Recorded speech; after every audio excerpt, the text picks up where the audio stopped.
everybody. All right. Welcome to midterm review. We're going to go over the midterm, one of the midterms that he posted, and just kind of step through the questions. Hopefully you guys have at least had a chance to look at it. Before we get started on that, are there any general questions anybody has? Nothing? Everything's easy? Everybody's done with Project 3? No? Okay. So, first question is just a question on regular expressions and whether, it's actually up here, and whether these guys are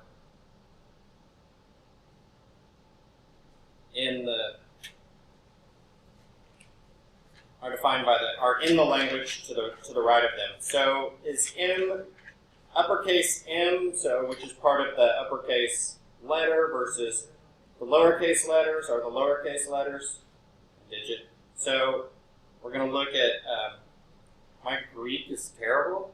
I know this is alpha, but I had a horrible time in the last class with the other three. We'll see how I do today. Anyways, L of alpha is M55N L of alpha. Yeah, definitely. We have a letter at the start, an uppercase letter, concatenated with any number of digits, which we have 2 of them, and then this could be 0 or more letters on the end, and there's no letters on the end, so we're good. What about 5/8? Is that in, I can't remember, L of P? See some head nods? Yeah? Yeah, definitely. So we've got a digit, and then we concatenate that with a digit going to infinity. We only have 1, so we're all good. What about, I think this is phi, L of phi? No, yeah. It's the same one. It's not in there because we can only have a single digit, and we've got 2 digits, so it calls off. L of omega. Yep. So we've got 8-5. We've got a digit. We must have a digit here, and then we have the second digit, which we must have one of these, and then 0 or more lowercase letters. So we're good. How about MP, MQ?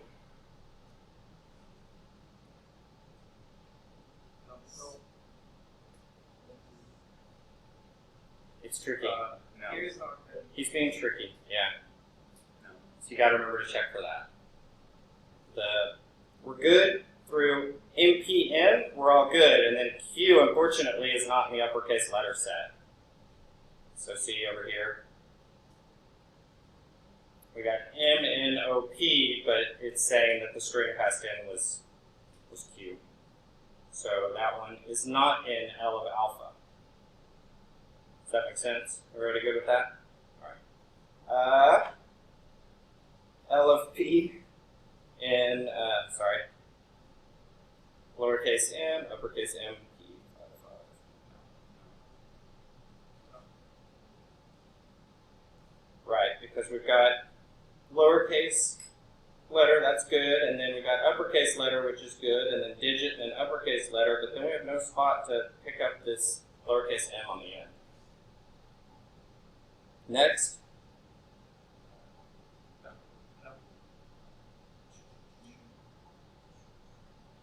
Right, kind of the same thing really as the one up here. We've got 2 digits on the end, and it can only support a single digit ever in any part of it. And then L of omega.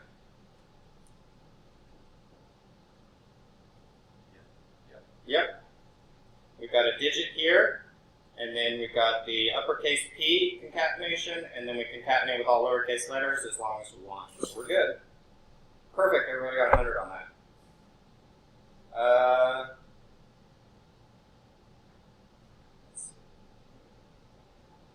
There we go. All right. So now what we're going to do is use getToken, use the longest pattern match, and see which rules actually apply as we go through it. Just kind of like the homework. Can you paste the rules like right next to the? Oh, you know what? That would be totally helpful, wouldn't it? Let's let's do that.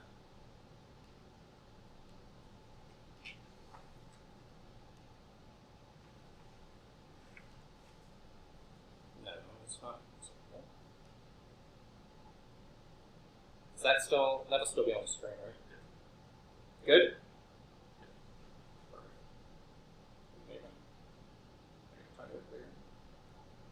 Okay, so we start with 5. At this point, what potentials do we have? You might need to scroll. Oh, is it off the screen? Sorry. Is that better? Good? Yet? Or not? Yeah. Okay. Did you? Yeah, so we got a potential digit. Any other potentials at this point? Are we doing the language or are we doing just the? We could do any of these. Any of these could match because they're all regular expressions, so they could all match. Just like on the homework. What about alpha? Yeah. P. O, for my ease of not having to translate. And then what about the W? Yep. Potential. Because it started with a number. Do we have any matches? Yeah, exactly. If it goes uppercase, I'm tired of hitting Control-Z every time, so you guys will know which one I'm referring to, I assume. Alright, what do we got for potentials here? We've got 5, 8 now.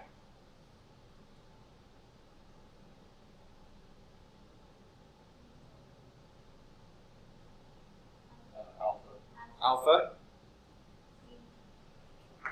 P. O. No O. And W? Yep. Yeah. Because we could only support a single digit with O. Do we have any matches at this point?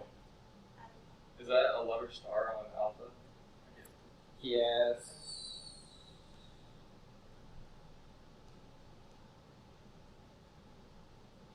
Is that better? Yeah. So potentially match alpha. Yep. Or it could match alpha. Yep. Did match alpha for 2. Any other matches? Excuse me. P. Yep. In the first row, matching will alpha will also come as match, right?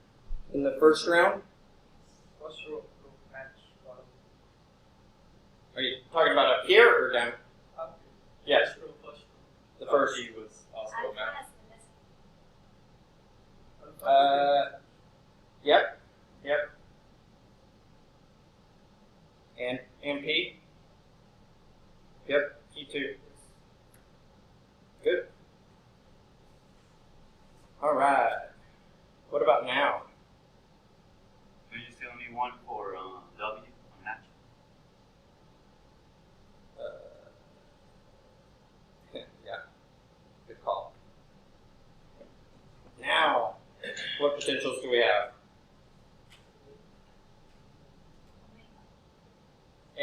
A dies, right? No longer potential. We still have P. P doesn't have any capability to do that. What about omega or a W?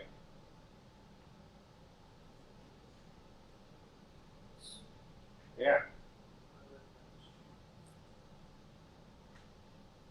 Wait, why is P not? Am I misreading it? Lowercase letter versus lowercase uppercase letter, letter. I could have been misreading it too. So this rule is going to go on for a few steps, right? It's W equal 3 here, and then we're still a potential here, right? Everybody with me? And we got another one, so that's going to be W equals 4, and then we do it again. While it's still lowercase. Whatever. You guys get it. And then we come to here is, do we lose W at this point? Yeah. So we go back here, and this is our first match, or our longest pattern match. So that's the one we go with.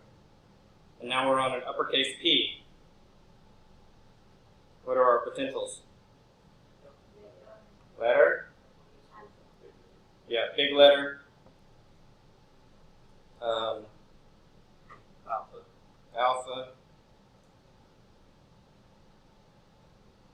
No P. O works, right? And then no W. All right, what do we have on for matches?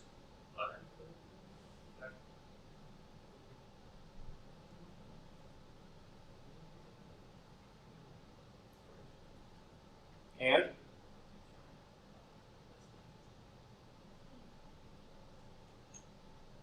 Nothing? Oh, alpha. Alpha. Good deal. Alright, we get rid of letter, it can no longer pattern, so, or pattern at the length of 2. So what do we have? Well, we have PM.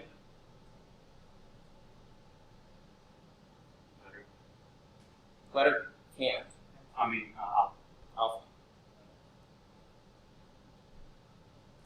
And what about O? O. And is A a match? Yeah, 2. But O is not a match, right? Does everybody see that? Good. Alright, then we're at 5. So we have PM5.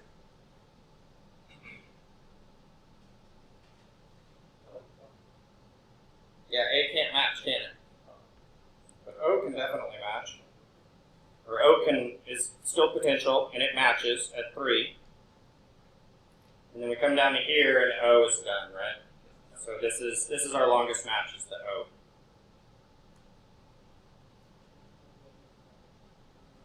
All right, let's start over again. Now we've got an M. What are our potentials? Letter. Letter. P. Is that it? Yeah. Do they match? I think we know what letter does, right? Does P match? Heard a yes, so I'm going with it. Now we got 2 lowercase letters at the start.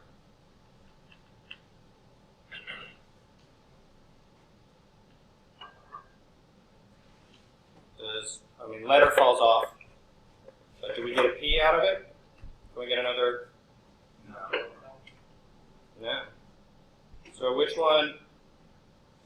So it's got to be one of these 2. Which one do we pick? Letter. Letter. Why? That's the first one to reachable. Yeah, it's the top. Yeah, it's above. It's the highest rule, so it gets more precedence. All right. Now we're at P. We reset. What are our potentials? Letter again.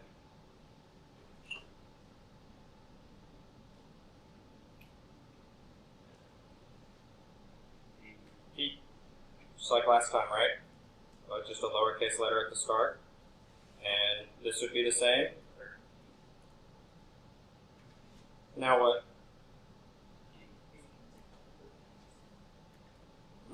We're at the end, so this is the only one still standing, so P equals 2. Any questions on that? Yeah? Actually, in the first row you place digit both as match as well as the potential match. But potential match, the tokens that are present in the potential match, it has a probability to match in future. But digit or letter or the caps letter can have only one character. Is that how he does it, or does he do it? It doesn't necessarily matter, but it's not gonna change anything. But do you know how he does it from the notes? Because my thinking is that we have digit still as a potential because we haven't looked forward yet. Yes, we know when we look forward, but just like with all the other rules, we have to look forward one by one? We don't know at that point, so I consider it still potential. But when we look forward, it takes two characters, but none of those tokens, letter, capital letter, or Right. little They character, only take one. Right. That's why it falls off potential on the second step. But on the first one, when we're just looking at the single letter, all we know is that one letter. We could have been the file next. It could be the end. So this could have happened like on the very last one, right? And then it's still technically a potential because we just don't know what's come yet. Now, if you did it different in the slides, which is totally possible, I mean, I've watched the lectures, but haven't done the homework again like you guys have. If that came up and that was taken off or something, I could at least tell him that we had this discussion and I messed you guys all up. But I think that's how I interpret it. You gotta, kind of the algorithmic ways. You gotta look at it like that. Now, for those listening at home, you probably just heard a bunch of garbled mess. It's fine. It was a good question, though. All right, moving on to question 2. We need to find a string with 2 different parse trees.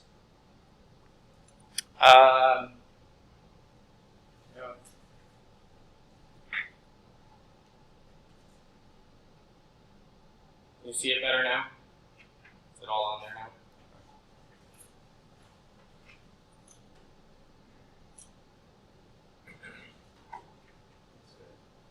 Probably helps a little bit too. Okay, we need to find a string with 2 different parse trees. Any thoughts?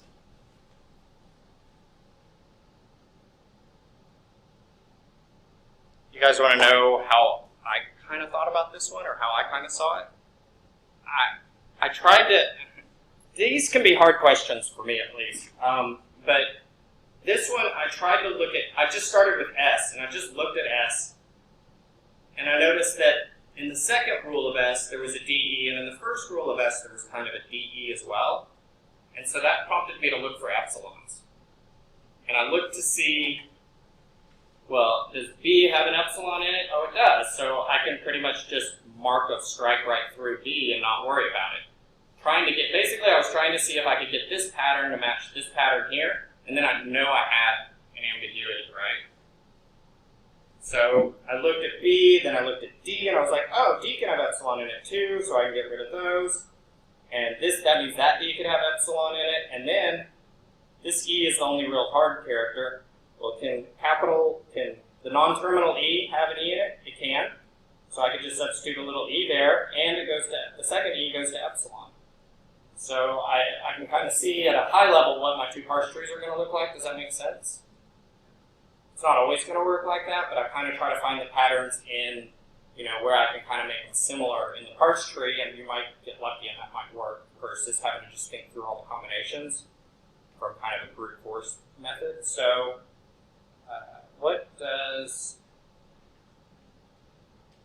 so we've got, let's do this again.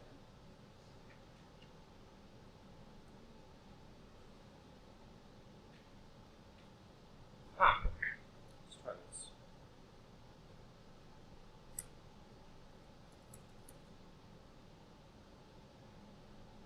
I don't know if this will help.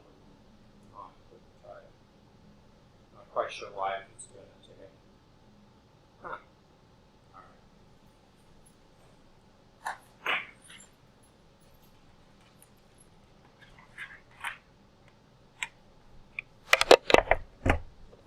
I'm gonna bet I turned on one of the touch mode or something so that it's. Let's see if this works.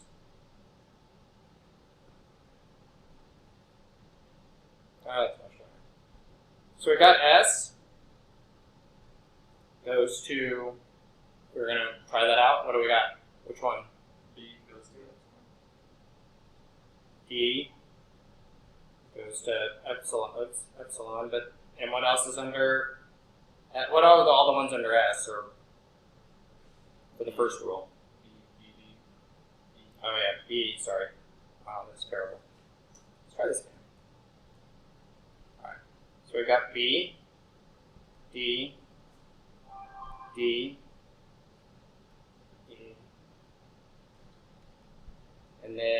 said B goes to epsilon. Same with D, right?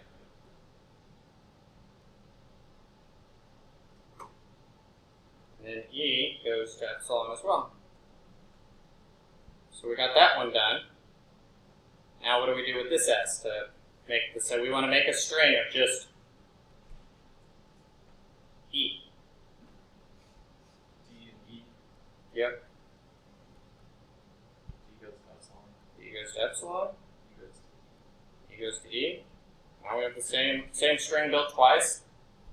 Proved or showed by a left string or a left side derivation that they're both equal. So it's ambiguous.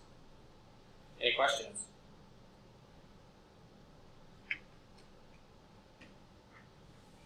Now the fun stuff.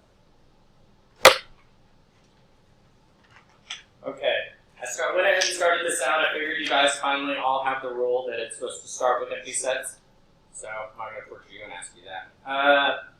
But also want to do, just for time, to make this go a little faster, I'm going to start with E and the first of E instead of starting with the first of S. What it's going to do is save us a round so that we can be sure to get through all the problems. You can go in any order that you want. You just have to make sure when you're calculating the first that you're only looking at ones that have previously been calculated. So if we start, what is the first of E? B? Or E? Or epsilon. Or epsilon, right? Anything else? Good? Alright, what is first of D? D and epsilon? That's good. What about C?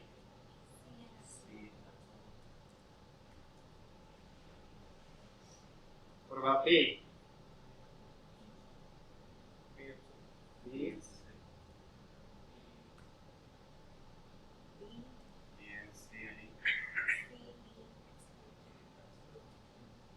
Wait, are you doing S already? Are you jumping to S? No? What for B?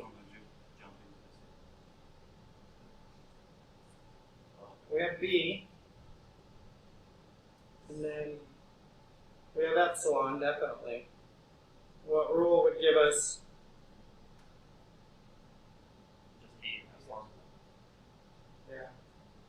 Since if we looked at rule 3, we take the P, that's where we got the P from.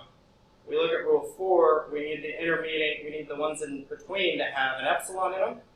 And since the first of B is just B with no epsilon, rule 4 doesn't apply. Rule 4 doesn't apply here either. Rule 4 doesn't apply here because we don't have a y plus 1, so we can't take the first of something that just doesn't exist to add it on. But rule 3 applies here, but the first of epsilon is the set of epsilon minus the set of epsilon, which gives us the empty set. So under rule 3, all we get is an empty set from this rule. 4 we already talked about. 5, all of them are epsilon, so we add epsilon to the first, and that gives us epsilon in the first. All right, what do we got for S now? Can you scroll just a bit? Oh yeah, perfect. First of D. First of B minus epsilon.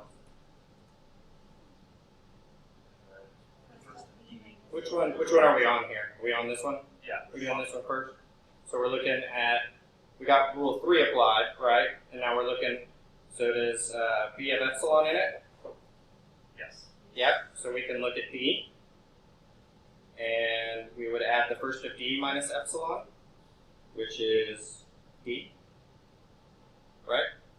Then we actually do that again because D has epsilon in it. And we get to right here, and this would be our I plus 1.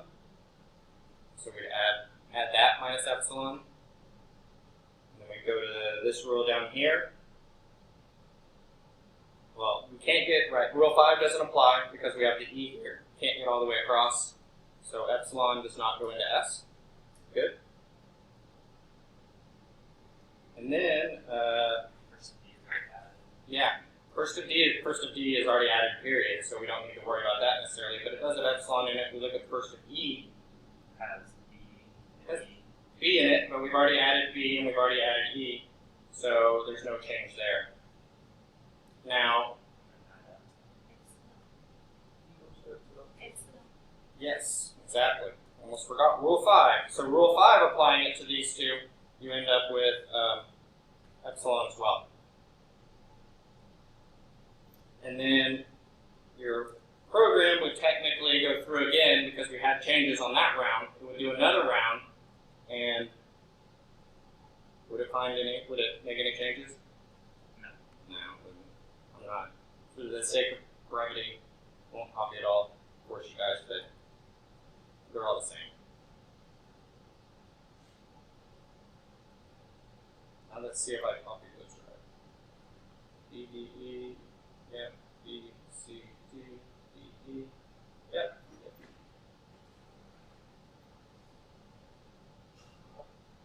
Can you guys read that? Do I need to adjust it or anything? A little bit. A little bit to the right.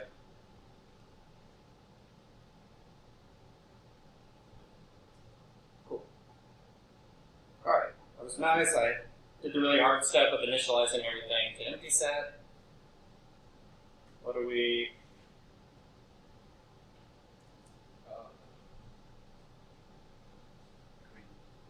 So, we'll start with the follow of S. How many instances, well, what's the first thing you always apply with the starting non-terminal? And the file. End of file. Those are rules. Did I copy the wrong rules? Well, that makes it a lot harder. You will have the rules on the test.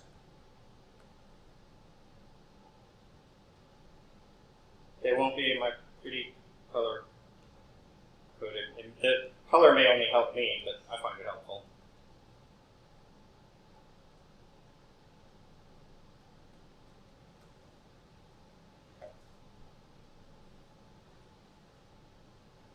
That looks better.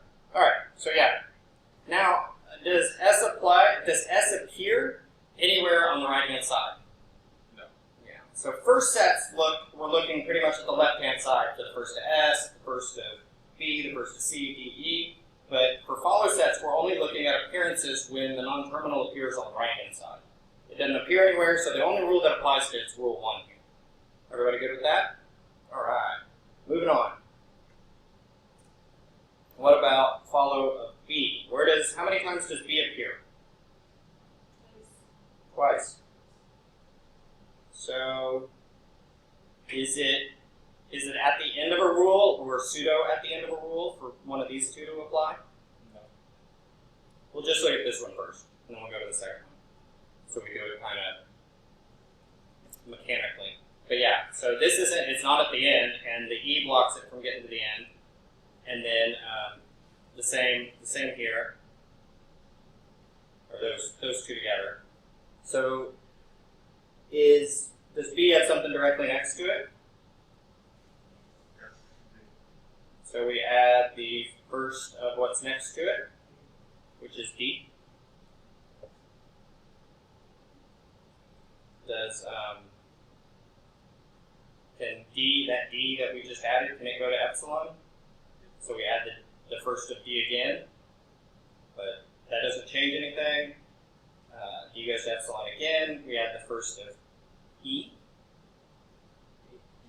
right? Little e.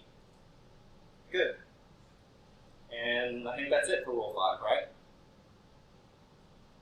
And now we'll look at this guy. So it's not at the end. It can't be pseudo at the end. It has something directly next to it. So we add the first of D. But that's not going to change anything. And then the first of D doesn't have epsilon in it, so rule 5 doesn't even apply once. Good? All right. Now, follow of C. How many times does C appear? Yeah, twice. Let's start with the first one. It's not at the end. It's not pseudo at the end. It does have a thing directly next to it, so we add lowercase e. And lowercase e can't have epsilon in it, so we're done. That's all 5 rules. Now let's look at this instance. It is on the end. Except we're adding the follow of itself to itself, which won't actually change anything, right? And then the other rules don't apply because it's on the end.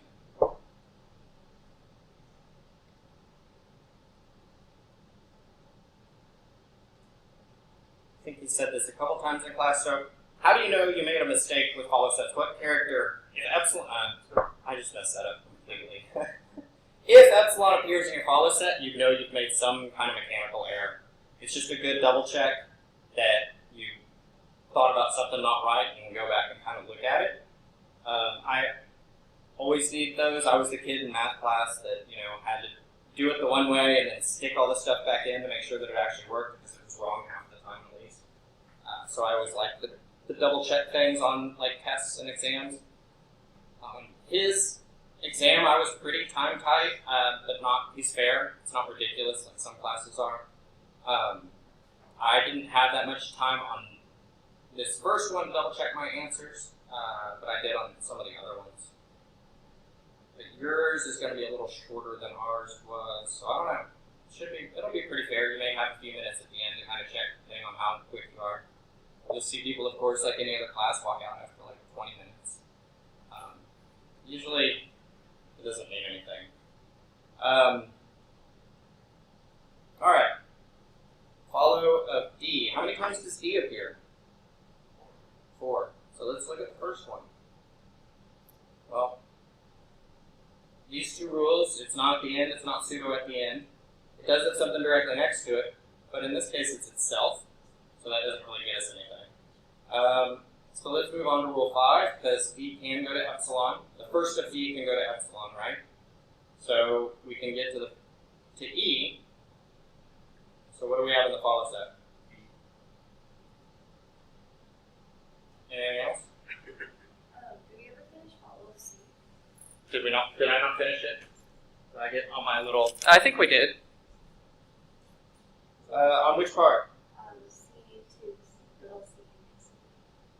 So should I also have all of C as B and C? From this one? Yeah. So this one, it's on the end. So this rule, we'd add the follow of L, follow of this guy, to the follow of N. Oh, which is not D set. Right, so we're thinking, for followers, we're thinking about what comes after. It's confusing. I'm a horrible computer too. But yeah, so it's the one that comes after. We good? Yeah. Okay, cool. All right, now we're on to D. We got the E out of this one, and then there can't apply anymore, so we're done with all the rules. For that D, we go to this D. We end up with the same thing. I mean, it's just one step over. So what about, do we get anything different now? We've got, it's not on the end, it's not, oh. Is it kind of pseudo on the end? Yeah, because T or the D can go to epsilon. Exactly. So it's kind of, it's pseudo on the end, so what do we do?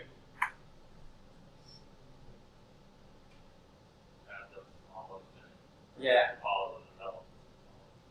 Yeah, so we add the follow of what's on the left-hand side in this rule to the follow of E. I'm sorry, the follow of D. So what is that? Yes. Exactly, end of file. Does everybody see that?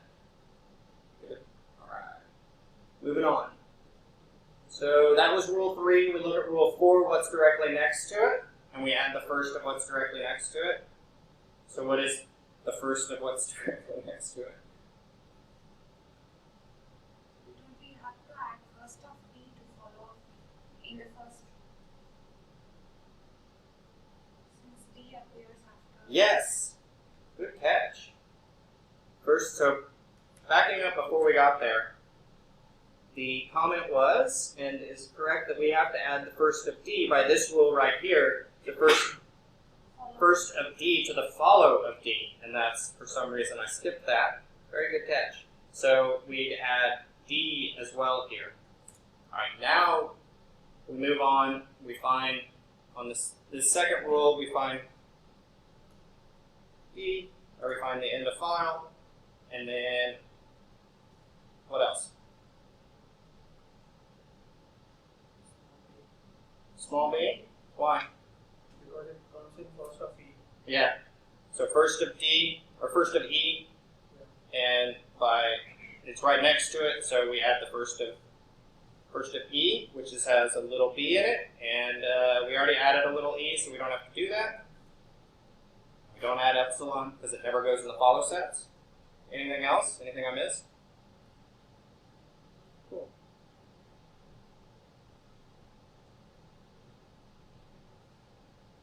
All right. How many times does E appear? Yeah, 3 times. So let's look at the first one. It's on the end. So we add the follow of S, which is end of file. Who's got that one? All right.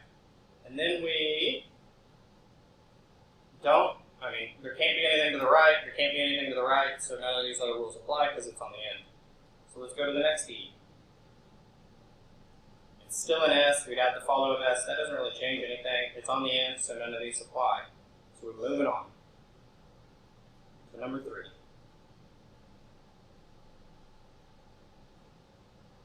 Adding follow of E to follow. Yeah, we add follow of E to follow of E exactly, which just doesn't change anything, right? And then since it's on the end, none of the others apply. Now we go back through this whole thing again, and we make sure that nothing else changes on the next round. We're down to 10 minutes left. I want to work on parse sets, so I'm like 90% sure it doesn't change after this. Everybody good with that? But you would go through it again on the test and make sure that all of these are the same, that nothing changes.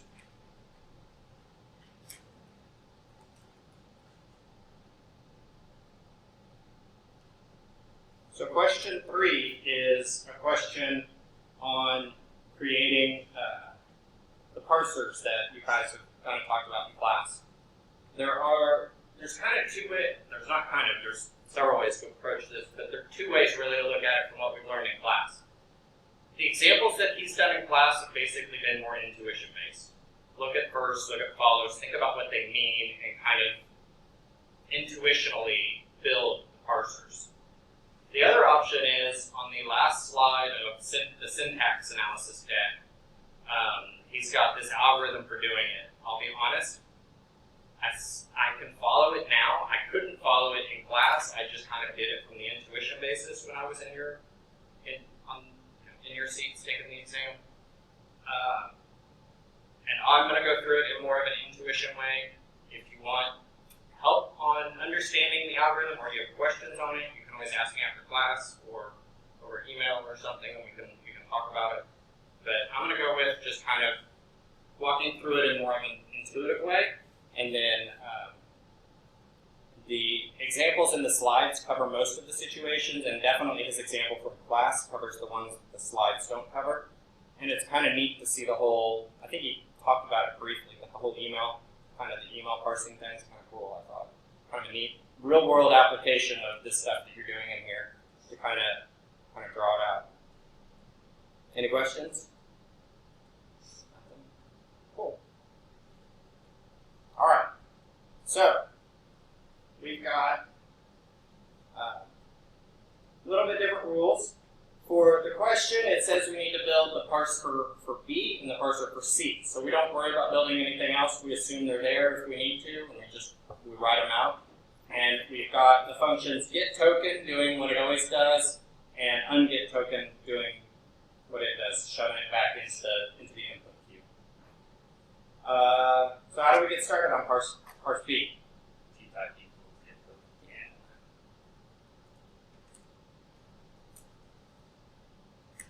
Then if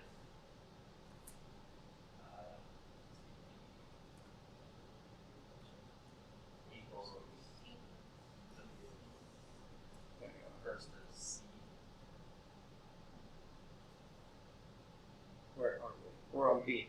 Yeah, the first of C. So what is it going to be like saying it like that? It's going to be, It's gonna be C. or just, it's first of C. No, what's the first? Oh, first of B. First of, oh, yeah, it's the first of B, but Yeah. it's actually, we're looking at the first of CD, right? So we have to break these rules up into two different if branches. So that, and that's why we worry about them overlapping. So that's why we do that. Did I skip that one? Oh, I skipped that question, didn't I? I'm sneaky. How did I do that? I didn't copy it over, I guess, to my thing. He had a question on there where we need to go through the intersections. I will go at least through parse B, go back to it. I doubt I'll have time, but then I'll go to parse C if I have time. But we want to look, so we've got here the CD, and we've got these two different rules, and we need just two different if statements to kind of handle each. So we have to know by that single t-type which of these two rules we go into. First of CD is one half of it, so we need to take the first of that, which should be a subset of the first of B, right? And then the first of lowercase b, d, uppercase b, d, b to b, the first of that is the other side. If you union those two sets together, they should equal the first of B, right? So we start with CD. What's in the first of, so what would be in the first of CD? C and D. C and D. Perfect. Can C and D go to epsilon? Yes. Yeah, so what else does that mean we do? At epsilon? The follow. Yeah, I heard it. You guys got there. That's good. So we're going to add the follow of B. Exactly.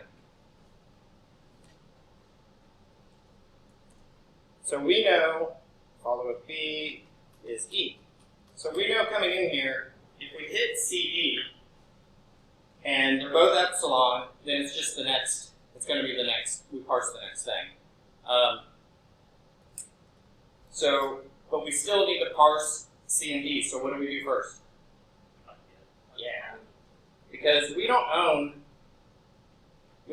what's in C and D, we just own the fact that you go to C and D. Our responsibility is to get you to C and D, and not to, so we got to, since we used a token to determine how to get there, we have to put it back in the queue so that C and D can use it.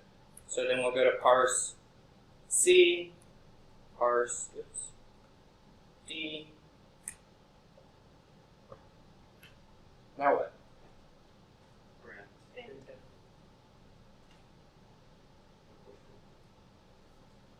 That's right.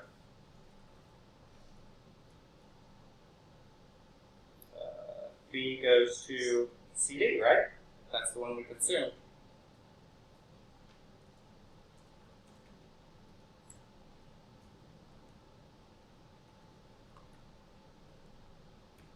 All right. What's this guy got? Just theoretically, what are we doing first? So, first of what? Yeah.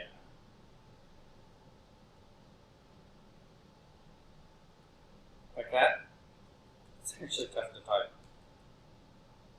So, what is in the first of B to B?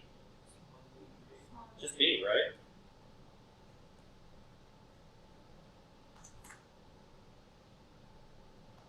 Now what? Parse D. That's right. Perfect. Because we're responsible for little b, so we consume it. We don't have to unget it. We're done with it. We're moving on. Now, after that comes the parse D. Then what? Yeah, we get the token. It's perfect.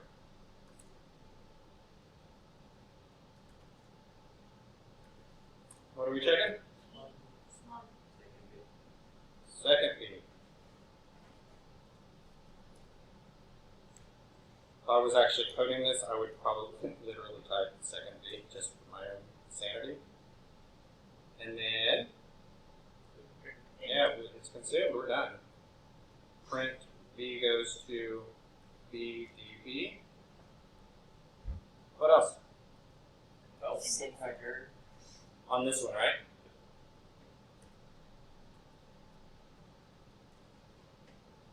What else? Else syntax. Yeah.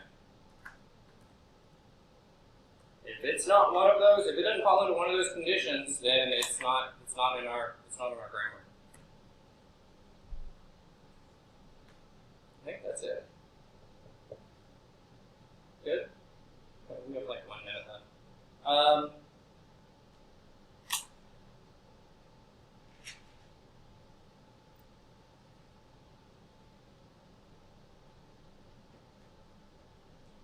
Oh, there's the question. Prove that it supports a predictive parser. That's where I missed it. Okay. So to do this, we look at the 2 different rules that it's not going to cooperate, is it? All right, we're going to go over here. Okay.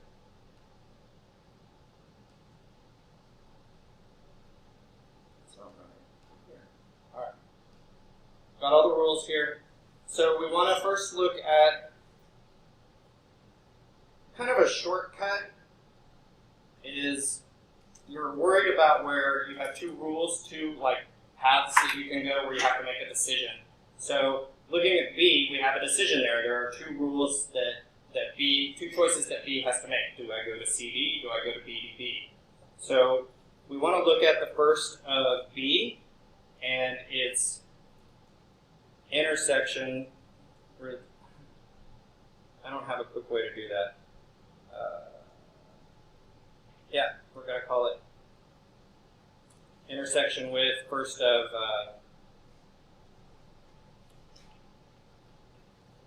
sorry.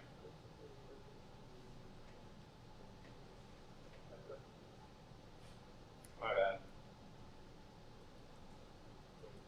First of CD with B, BDB. So if you look back, basically he has in the slides like A goes to alpha, A goes to beta, and then you look at first alpha in first beta. And you want it to equal the empty set, right? So where the 2 intersect, you need to be able to make a decision, know which direction you're going, so they need to not have any overlap.